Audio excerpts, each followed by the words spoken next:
دعوت کے اوپر یہاں جمع ہے اور علماء حق سے حق سن رہے ہیں، یہ ہمارے اکابرین کا سارا قربانی کا ایک ذریعہ ہے۔ اللہ ان کی قبروں کو نور سے منور فرمائے۔ اللہ رب العالمین دیوبند کو قیامت تک کے لیے باقی ساری اور جاری رکھے۔ میرے محترم بزرگوں اور بھائیوں، بس ایک بات کہوں گا کہ اللہ نے ہمیں توحید کی دولت سے نوازا ہے۔ توحید کے مقابلے میں شرک ہے، کبھی بھولے سے جو ہے کوئی شرک کی بات نہ کرنا۔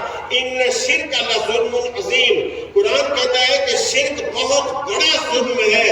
اللہ ساری برائیوں کو، گناہوں کو معاف کر دے گا، لیکن مشرک کے شرک کو کبھی معاف نہیں کرے گا۔ ہمارے اندر کچھ پرانی رسمیں چلی آ رہی ہیں، رسموں کا نام اسلام نہیں ہے، قرآن کا نام اسلام ہے، حدیث پاک کا نام اسلام ہے۔ اس لیے اگر کوئی اس انداز سے چل رہا ہو آج تک کہ پچھلے یہ کرتے آئے، بھائیوں پچھلوں کا کوئی مسئلہ نہیں، پچھلے اپنا حساب دیں گے، ہمیں اپنا حساب دے گا۔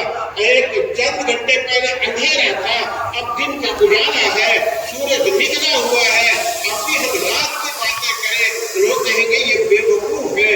اس لیے آپ یہ جمع غفیر، آپ جس ادارے کے اندر جا کر دیکھو، کم و بیش ہر جگہ ماشاءاللہ علماء حق کی باتیں سننے کے لیے جمع ہوتے ہیں اور بڑی دلچسپی کے ساتھ، اور الحمدللہ ثم الحمدللہ آہستہ آہستہ تبدیلیاں بھی آ رہی ہیں۔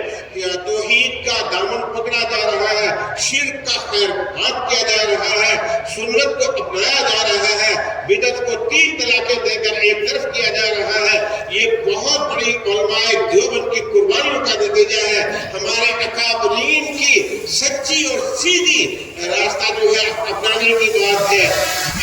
ہمارے دیوبند میں ایک وقت آیا جب وہاں خزانے میں پیسے ختم ہو گئے، اس وقت کے محکوم صاحب نور اللہ مرکزہ نے اساتذہ اور ملازمین کو بلا کر کہا کہ دیکھو ایک بات کہنے کے لیے میں نے تمہیں جمع کیا ہے، خزانے میں جو ہے پیسے ختم ہو گئے ہیں، لہذا تنخواہ کے لیے کوئی بندوبست نہیں ہے، تم میں سے جو رہنا چاہے وہ رہے اور جو جانا چاہے اس کو ہماری طرف سے اجازت ہے۔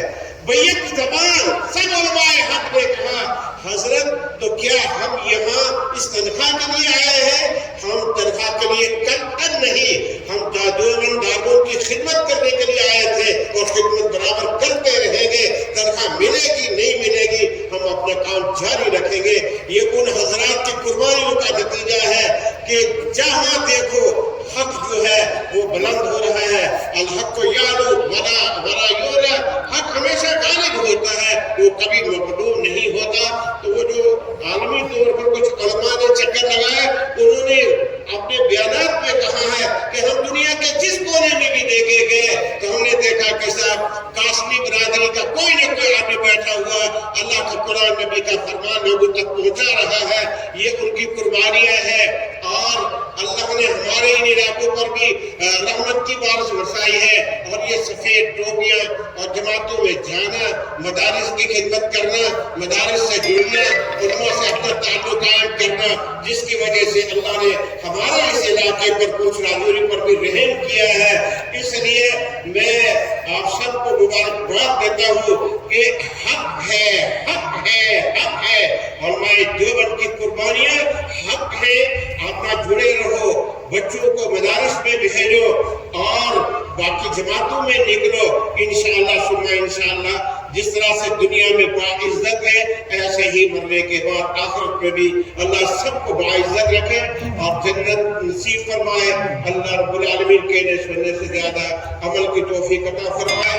وآخر دعوانا ان الحمد للہ رب العالمین۔